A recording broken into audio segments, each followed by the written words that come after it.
Imaginez la scène. Paris en feu, les sirènes résonnent, les pavés tremblent sous les pas des manifestants. Mais dans cette cacophonie, ce ne sont pas les drapeaux tricolores qu'on aperçoit flotter au vent. Non, ce sont ceux du Burkina Faso. Un nom claque comme une gifle dans les rues françaises, Traoré. Ibrahim Traoré, ce capitaine africain qui a osé défier l'Occident, devient la voix d'une France en manque de courage. Les slogans sont explicites. Traoré, c'est la résistance. Macron, c'est la soumission. À quelques pas, des policiers casqués interpellent des jeunes. Plus de 300 arrestations annoncées en une journée. Mais dans la rue, la peur n'a pas la même couleur qu'avant. Sur les pancartes, sur les téléphones, sur les visages, une seule image revient. Celle d'un homme en uniforme militaire, droit, implacable, le regard ancré dans un autre avenir. Et c'est peut-être ça le plus déstabilisant, voir la France importer une inspiration qu'elle ne fabrique plus. Ibrahim Traoré devient l'icône d'une génération qui refuse de se laisser étouffer par la République des éléments de langage. Alors, comment un capitaine burkinabé, inconnu il y a encore quelques mois pour l'immense majorité des Français, a-t-il pu s'imposer comme le héros inattendu d'un peuple en révolte? Vous êtes sur garde la foi. Et croyez-moi, ce que vous allez entendre dépasse la simple actualité. C'est une bataille symbolique, une guerre du récit, et elle se joue ici, à Paris. Tout commence par une vidéo, un simple discours d'Ibrahim Traoré enregistré des mois plus tôt à Ouagadougou. On y voit le capitaine burkinabé, raide dans son uniforme vert olive, dénoncer l'emprise du FMI et la dépendance économique imposée à l'Afrique. Ces mots sont secs, sans détour, dénué de la moindre politesse diplomatique. Rien à voir avec les circonvolutions habituelles des politiciens français. Et pourtant, ce discours traverse les frontières. Il atterrit en plein cœur des réseaux sociaux français. À la Sorbonne, un étudiant en sciences politiques, Lucas, partage le clip dans un amphithéâtre bondé. En quelques minutes, les regards se braquent, les murmures cessent, les téléphones s'allument. Il parle plus pour nous que Macron ne l'a jamais fait, écrit une étudiante sur X, anciennement Twitter. Son message, partagé 10 000 fois avant même l'heure du déjeuner, devient un signal de ralliement. Très vite, le phénomène dépasse le cercle étudiant. Dans les cafés du quartier latin, les conversations s'animent autour d'un nom jusque-là absent du récit français, Traoré. À Marseille, les murs se couvrent de tags rouges criant « Traoré égale résistance ». À Lille, des banderoles improvisées reprennent ces phrases comme des slogans. Et à Paris, la préfecture enregistre une multiplication d'incidents liés à ce nouveau symbole. Le ministre de l'Intérieur reçoit des rapports étranges, certains rédigés à moitié en portugais, copiés-collés dans la précipitation depuis des observateurs étrangers. C'est dire à quel point le phénomène échappe aux canaux habituels. Sans organisation, sans leader visible, une vague s'étend. Les services de renseignement constatent que ce n'est pas un mouvement structuré, mais un mouvement ressenti. Les chiffres sont implacables. En moins de 24 heures, la vidéo de Traoré dépasse les 12 millions de vues rien qu'en France. Les hashtags liés à son nom dominent les tendances. Les arrestations se multiplient, près de 300 en une journée, mais rien n'y fait. Plus la répression s'intensifie, plus les pancartes se lèvent. À ce stade, une certitude s'impose aux autorités françaises. Le problème n'est plus seulement économique, ni même social. C'est devenu politique, profondément politique, et surtout symbolique. Au palais de l'Élysée, la scène est presque surréaliste. Emmanuel Macron, debout dans son bureau, fixe l'écran géant où défilent les tendances des réseaux sociaux. Un graphique en particulier lui arrache un soupir d'incrédulité. Le nom Traoré dépasse tous les responsables français, toutes tendances confondues. Plus haut que lui, plus haut que ses ministres, plus haut que Mélenchon, Le Pen ou même Zidane un soir de Coupe du Monde, ses conseillers s'agitent. On parle d'algorithme, de viralité, de bulle numérique. C'est organique, monsieur le président, explique timidement une experte en communication digitale. Traduction, ce n'est pas orchestré, Ce n'est pas contrôlable.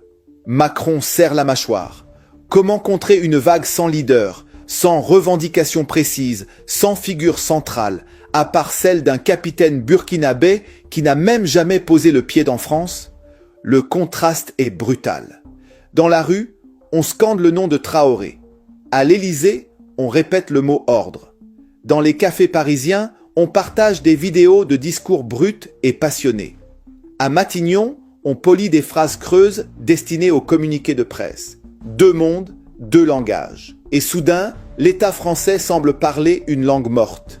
L'ironie, elle, n'échappe à personne. La France, patrie autoproclamée des idéaux universels, se voit bousculée par un capitaine africain de 35 ans, l'ancienne puissance coloniale forcée d'importer malgré elle une leçon de dignité. Et tandis que Macron tente de sauver l'image d'un exécutif déjà fissuré, une nouvelle humiliation s'impose.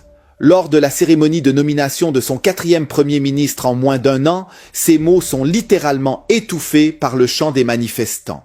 Traoré, Traoré, monte depuis les rues adjacentes. Le micro présidentiel enregistre tout. Les chaînes d'infos diffusent tout. Et le monde entier observe la voix d'un président couverte par celle d'un absent. Voilà le double jeu. Macron veut projeter autorité, mais le récit ne lui appartient plus. Il appartient à la rue, aux écrans et à un homme qui ne cherche même pas à le revendiquer. Dans les rues, sur les murs, dans les téléphones, Traoré devient plus qu'un nom. Il devient un miroir.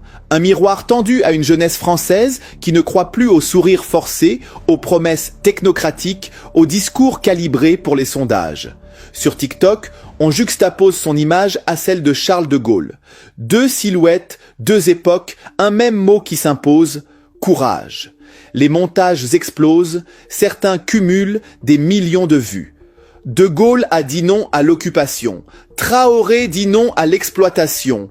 Même combat, répètent les commentaires. Dans les facs, les débats s'enflamment.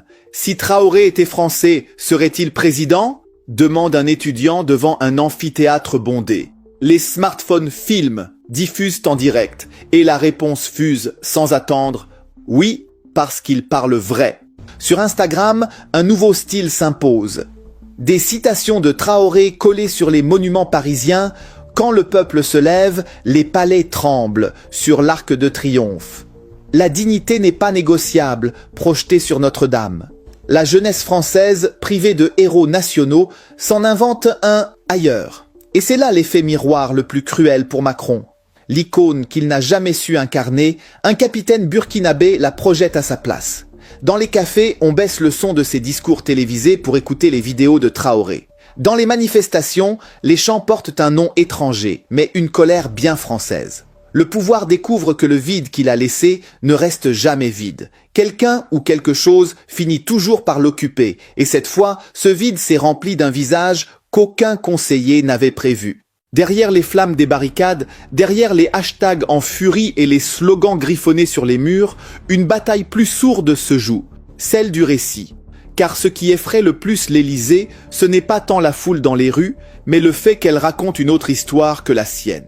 Jusqu'ici, le pouvoir maîtrisait les images, dictait les mots, contrôlait le tempo médiatique, mais cette fois, tout lui échappe. À chaque arrestation, une vidéo naît. À chaque conférence de presse, un mème la ridiculise. À chaque discours présidentiel, une citation de Traoré le recouvre. Le plus ironique, Traoré lui-même n'a rien demandé. Depuis Ouagadougou, il poursuit ses discours habituels, ses mises en garde contre le néocolonialisme. Mais en France, son image s'est transformée en matière première d'un récit parallèle. Un récit viral, insaisissable, qui échappe à toute censure et à toute récupération. Dans les think tanks, certains parlent déjà d'un renversement symbolique. La France, jadis exportatrice de ses idéaux révolutionnaires, en est réduite à importer la figure d'un capitaine africain pour nourrir sa contestation interne. Une inversion historique, un séisme dans l'imaginaire politique. Et derrière cette inversion, une vérité brutale. L'autorité ne tient plus seulement sur des lois ou des uniformes. Elle tient sur une histoire crédible, capable d'inspirer. Macron a perdu ce capital. Traoré l'incarne sans même le chercher. Alors, la vraie question n'est plus combien de manifestants descendent dans les rues, mais qui écrit le récit que la France choisit de croire? La nuit tombe sur Paris. Les flammes des barricades se reflètent sur les vitres des immeubles et dans ce décor crépusculaire, un chant monte encore. Traoré, Traoré.